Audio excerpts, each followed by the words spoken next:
Well, what happened up in Scotland, we all went for interviews to come here.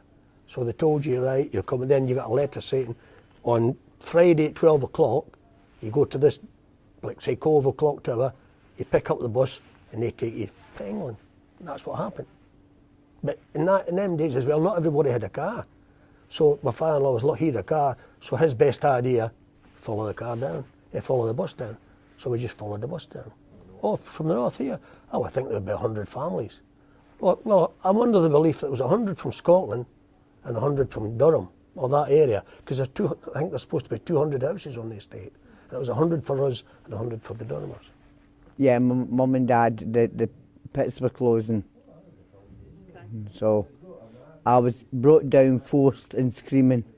Did you not want to come? No, because the house we moved from was the house I was born in. So I never knew nothing else. Came down with my mum and dad. My dad's pit was closing. Well, I'd never been that time, never been England before, none of us. And there was man telling her, her 3 kids, my mother and us 2. And we jumped on into a first-class carriage. Then we got moved out, but this businessman was there. He says, no, let them stop. And we stopped in there all the way down. And we were supposed to go off at Burton, but the train kept going.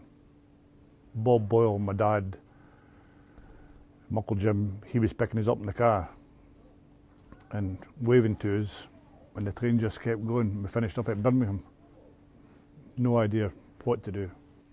I was treated like a leper when I come down. That's the only way I can describe it. When I first come down, and the houses here weren't finished. So they moved us to the caravan site to Elstown, up St Christopher's Road. And of course we made friends in the caravan site because everybody was in the same boat. But when we come out at the caravan site, it was, you know, go home you, I don't want to swear on camera, but it was go home you bees and you don't belong here. And some people ignore you. You know, I used to argue about them because I'm a mousy bugger, and I will admit that. But at night time I used to cry. Because I didn't want to come here in the first place. Well, a bit apprehensive for a start, which you do, people don't know you. All they wanted to know is if I could play football. Well, the ball was heavier than me. So I said, now, all I did was study to get all my qualifications and that. Never had a drink till I was 21. What did you think of Thringstone when you came here? I was fine. No, I got on well. But as I say, I didn't go to pubs or out like that. And people were nice to you? Yeah, I had no problems at all. I think we were clannish. We tended to stick to our own kind, and I think the English people, the locals, tended to do the same. I used to get no end of trouble when I first went to Newhall when I first came here. What sort of trouble? Fighting and that, carrying on, just... I suppose because maybe I had a chip in my shoulder because I didn't want to be here. And I suppose the locals were the same, they didn't want to see her anyway, so... The young ones I'm talking about more, you know what I mean? I was a founder member of the Rangers Club, yes. Before it was built, see, the supporters club came first. We formed a supporters club in 1968, just to go up to see the games. And we started a tour at the Fox, and we had £2,000 in the bank round about 1970, which was a lot of money then, £2,000. And somebody just said, why don't you build a club here? And they got me to join. I was always a Rangers man anyway, but anyway I joined and I became chairman. We met Scottish and Newcastle reps, and I signed a contract at Chesterfield on the motorway for £25,000, and that was the start of this building. We had nearly everything at one time. They had a bloke learning the pipes, Sam Jardine, he learned the kids the pipes.